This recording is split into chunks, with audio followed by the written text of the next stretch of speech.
Welcome to Whiskey's a Journey. My name is Peter Fasciano. Today is Monday. I have a whiskey review for you.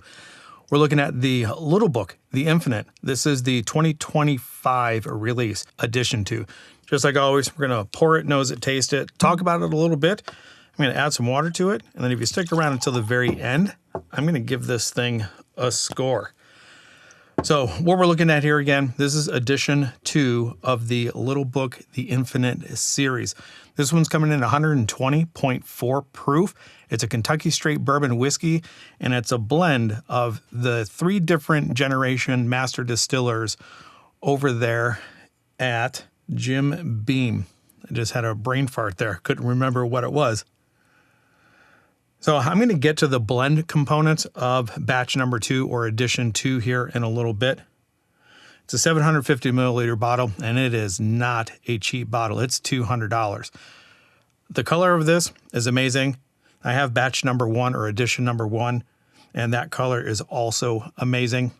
And based on what I'm getting on the nose, there's a little bit of a sweet component, but I would say the overall majority is a little bit spicy. Get some oak. So just on those nosings, I would say that it's spice, oak, and then sweet. The sweetness that I'm getting is a little bit of a fruit sweetness. I wouldn't put it up there as a cherry sweetness, but it is slightly fruity, a fruit sweetness. Maybe more of a, I don't know, a lighter fruit. But there is, I mean, it's got a weird nose, because I can't really pinpoint the type of sweetness it is. Fruit, sugary, maybe a combination of red fruits and like apples or pear.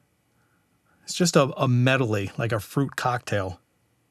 But yeah, the dominant notes I think are spicy, like a vanilla cinnamon roll, that kind of spice to it. And I guess vanilla would be sweet, like vanilla icing. So maybe that's more where the sweetness is coming from rather than the fruit notes. Tell you what, I really like the way that it smells. I know Jim Beam comes across as a little bit peanutty or nut forward. I'm not really picking up a lot of that, but there is a slight amount of Jim Beam nuttiness. But yeah, spice, oak, and sweetness. Let's go ahead and get this thing on the palate. Cheers, everybody. All right, so the nuttiness does come through on the palate. I wouldn't say that it's peanut butter or peanut dust or peanut shell dust.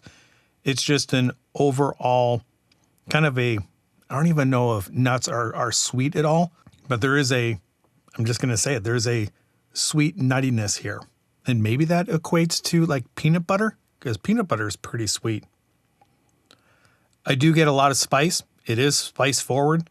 That oak, when it hits that mid palate, sinks in underneath the tongue, which I always like.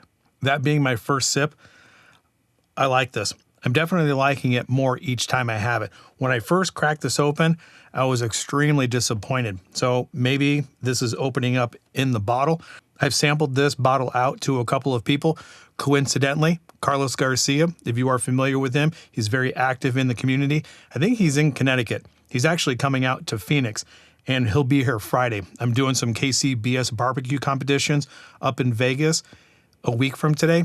He's going to come into town. He's a Patreon member, and he's going to be sampling 3 multiple batches of different whiskeys while he's here.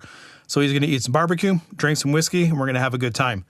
If you're interested in supporting the channel, you want to become a Patreon member, the link to my Patreon account is in the description below. Just go ahead and click on that. I have multiple tiers you can choose from. Every tier is going to get you eligible for a monthly prize or potential monthly prize. And the 2 higher tiers get you curated flights. The $20 tier gets you 2 curated flights.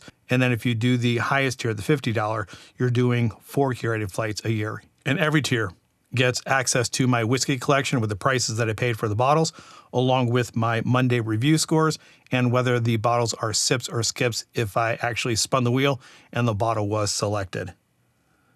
All right. After talking, this finish is going on for a long time. The dominant note on the finish is oak, and there is a lingering sweetness as well, which, again, I like very much. It's pretty viscous and pretty much is sticking to everything in the mouth. the roof of my mouth, my tongue, underneath my tongue, my cheeks, in between my teeth. It's good. I like it. I'd say the overall experience is pretty good. $200 is a pretty hefty price. I don't think anything is worth that price. I understand that there's the components that are going into this are pretty high age. I don't know exactly the percentages, but we'll get to that in a little bit. But before I do that, let me go ahead and get a second sip, concentrate a little bit more on some of the notes, add some water to it, talk a little bit about the blend. There we go, second sip. Second sip, more oak, more spice. All of those fruit cocktail notes are coming through. Apple, pear, maybe a little bit of cherry, and then that sweet peanut butter note is also there. Again, that oak is sinking down underneath the tongue. It is a little bit drying on that second sip. That proof point is hitting the chest pretty good. It's warming it up. And I'd say that this is pretty well balanced for the blend components that are in here. So let me go ahead and add some water. And I add water to everything that I review. Just kind of want to see what it does. So how did we get to edition number 2? Well, in order to get to edition 2, we have to talk about the blend components from edition 1. Edition 1 had 20-year-old bourbon. They're all bourbons. So 20-year-old bourbon from Booker No, 14-year-old bourbon from Freddie, and a 7-year-old bourbon from, 20-year-old bourbon from Booker, 14-year-old bourbon from Fred, and then a 7-year-old bourbon from Freddie. And then I think each one of those components, they individually distilled or were the master distiller in making them. And then they all decided on an 8-year. And I think that 8-year component, they all had their hands in it. That was in batch number 1 or edition number 1. They held 30% of that off to the side, and I think it's just in a Solera tank that's basically acting like in an infinity bottle. And then edition number 2, they had 22-year-old bourbon from Booker, a 10-year from Fred, and then a 7-year from Freddie. And what's unique about the 7-year from Freddie is that component or that bourbon actually went through an extended fermentation time. I'm not actually sure what that will do to a bourbon, but that was in the article that I read. If you know what an extended fermentation does to a bourbon, let me know in the comments down below. If you've had edition 1 or edition 2, let me know what you think of it. Also, if you're new here and you've gotten this far and you like what I'm doing, if you're not subscribed to the channel, do me a favor, subscribe to the channel, turn that bell notification on because I produce videos every Monday, Wednesday, and Friday. All right, hopefully that is enough time for the water to do its thing. And on that quick first sniff, it smells like creamy, skippy peanut butter that was stored in an oak barrel, dusted with some cinnamon on top, and you're drinking it with a vanilla soda. Wow, that's actually pretty interesting. All right, let's go ahead and get it on the palate. All right, I don't think water does any favors to this. It just turned it into an oak spice bomb. It's lost all of its nuances. That fruity note's not there. It's just oak and oak spice. Going forward, I definitely would not add water to this. All right, I guess the only thing left to do is give this a score. If you're new here, I rate everything out of 5 stars. I'm enjoying this without the water. And, I always go back and forth. Do I give it a score based on what's in the glass, or do I give it a score and factor in the price as well? I've said this quite a few times. I really don't think $200 or a $200 bottle is really worth it. I think 80 to 100, if you get above that, that's like diminishing returns. But based on what I'm actually getting in the glass, I'm really enjoying it to the point where I would say that this is like a 3.95.